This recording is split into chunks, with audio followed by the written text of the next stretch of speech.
Assalamu alaikum dear student. I hope so you all are fine. I'm your computer science teacher. So we have started our chapter number 1, which is problem solving. Dear student, in this chapter we have discussed that how can we solve a particular problem, which steps we have to take to solve a particular problem. Then we have started our next topic, which is flowchart. In flowchart we have discussed that flowchart is a pictorial representation to solve any problem.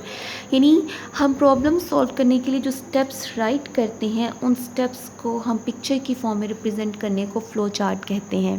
Then हम flow chart के symbols discuss किए, flow chart के advantages discuss किए. फिर हमने पढ़ा था कि फ़्लो चार्ट को हम स्टार्ट कैसे करते हैं, यहाँ पे डिसीजन मेकिंग सिंबल का क्या पर्पस है, इनपुट का क्या पर्पस है, प्रोसेसिंग का क्या पर्पस है, आउटपुट का क्या पर्पस है. हमने सारे ही चीज़ें वन बाय वन डिस्कस कर ली थी. देन हमने इसकी बहुत सी एग्जांपल्स भी डिस्कस की थी. तो आज के लेक्चर में हम एग्जांपल नंबर 11 डिस्कस करने जा रहे हैं, which is to input 5 values one by one and determine if the given value is odd और इवन. इस एग्ज़ाम्पल में हमें ये कहा गया है कि हमने 5 values one by one add करनी है और देखना है कि वो वैल्यू इवन है या ऑड है. तो हम इसका फ़्लो चार्ट देखते हैं. सबसे पहले हमने पढ़ा था कि हम हमेशा फ़्लो चार्ट को स्टार्ट करते हैं और स्टार्ट के लिए हम एक राउंडेड सिंबल यूज़ करते हैं जिसके अंदर हम लिखते हैं स्टार्ट. देन हम इनपुट, स्टार्ट के सिंबल के बाद हम इनपुट का, ये प्रोसेस का सिंबल यूज़ करते हैं.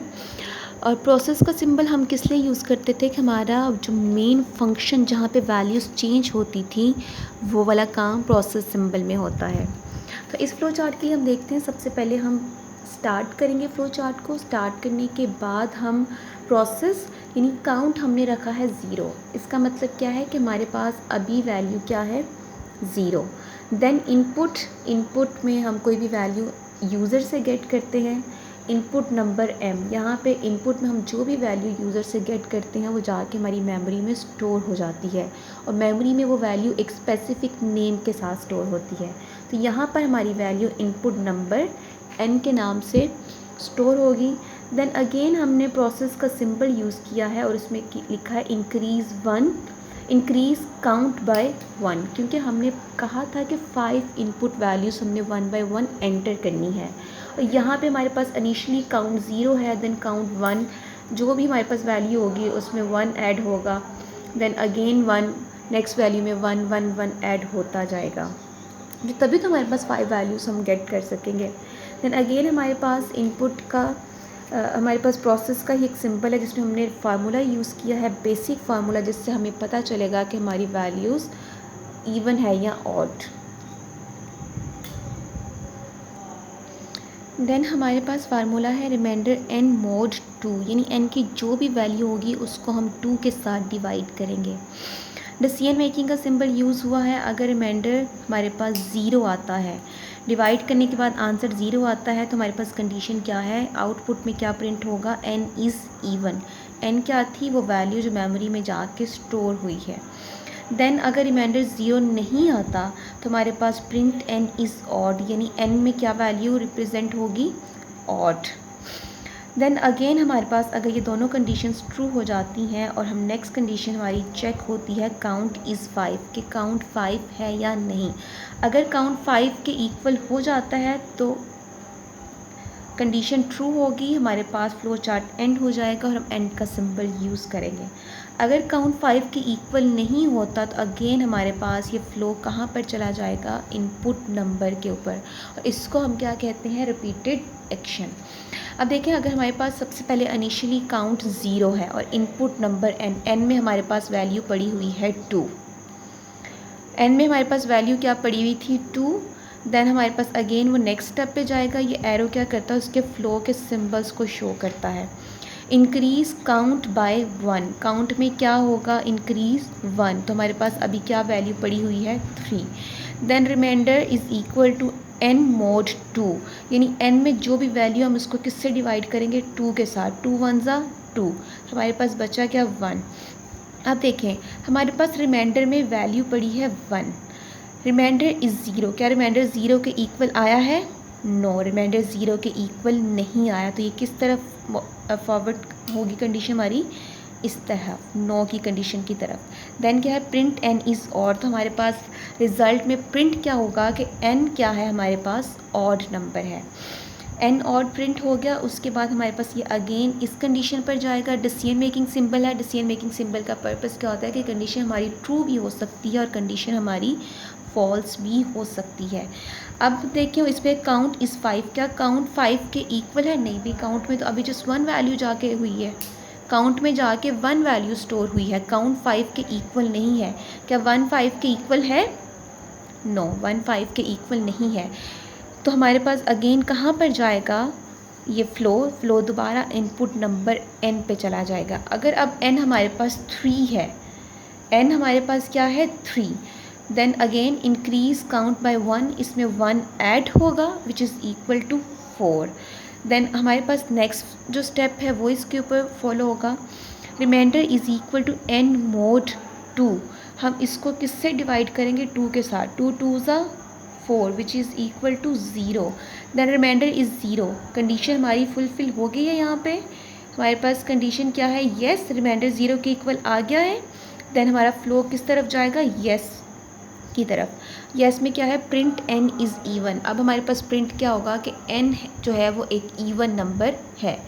देन अगेन हमारे पास फ्लो कंडीशनल डिसीजन सिंबल की तरफ जाएगा, जिसको हम डायमंड सिंबल भी कहते हैं और इसको कंडीशन स्टेटमेंट भी कहते हैं, जिनमें आपकी कंडीशन जो है वो ट्रू भी हो सकती है और फॉल्स भी हो सकती है। देन काउंट इज़ 5, अभी काउंट में कितनी वैल्यूज़ गई हैं? 2, फर्स्ट पे 3 गया था और सेकंड 2 गया था और सेकंड पे 3। अब काउंट में 2 वैल्यूज़ हुई हैं, क्या काउंट 5 के इक्वल है? नो भाई, काउंट 5 के इक्वल नहीं है। देन अगेन हमारा फ्लो कंडीशन 9 की तरफ जाके इनपुट नंबर पे जाएगा। इस तरह 1 बाय 1 हर कंडीशन चेक होगी। हमने 5 वैल्यूज़ तक कंडीशन चेक करनी है। जब हमारा काउंट 5 के इक्वल हो जाएगा, यानी हम 5 नंबर्स पर चेक कर लेंगे कंडीशन इवन है या ऑड, देन हमारे पास ये कंडीशन क्या होगी? येस, और फ्लो चार्ट हमारा हो जाएगा and. So I hope so student, आपको आज का लेक्चर क्लियर होगा। अगर आपको इससे रिलेटेड कोई भी क्वेश्चन है तो आप मुझसे पूछ सकते हैं अपने लेक्चर टाइम में। और इससे नेक्स्ट एग्जांपल जो है वो एग्जांपल नंबर 12, वो आपका टास्क है, आपकी एक्टिविटी है, आपने उसको सॉल्व करना है। सॉल्व करने के बाद आपने लेक्चर टाइम में ही मुझे वो एज अ होमवर्क के तौर पर भेजना है। और अगर आपको उसमें कुछ समझ नहीं आई तो आप मुझसे कंसल्ट कर सकते हैं, क्वेरी पूछ सकते हैं। तो क्विकली हम इस आज के लेक्चर को दोबारा रिवाइज़ करते हैं। आज के लेक्चर में हमारी एग्जांपल थी कि हमने 5 वैल्यूज़ लेनी है, अपनी मर्ज़ी की आपने कोई भी 5 वैल्यूज़ लेनी है और उनके ऊपर 1 बाय 1 कंडीशन चेक करनी है कि ईदर वो नंबर ट्रू है या इवन है या ऑड। तो हम सबसे पहले हम फ्लो चार्ट को स्टार्ट करेंगे। देन हमने कंडीशन रखी कि इनिशियली हमारे पास काउंट क्या है? 0। इनिशियली क्या वैल्यू पड़ी हुई है? 0। कहाँ तक हमारा काउंट जाएगा? मैक्सिमम 5 तक, क्योंकि कितनी हमने इनपुट वैल्यूज़ लेनी है? 5। Then input number n, input में हम जो भी वैल्यूज़ लेते हैं वो हम इनपुट डिवाइस से गेट करते हैं, और जो भी वैल्यू हम गेट करते हैं वो मेमोरी में जाके स्टोर होती है। मेमोरी में जाके एक स्पेसिफिक नेम से स्टोर होती है। तो यहाँ पर ये किस नेम से स्टोर होगी?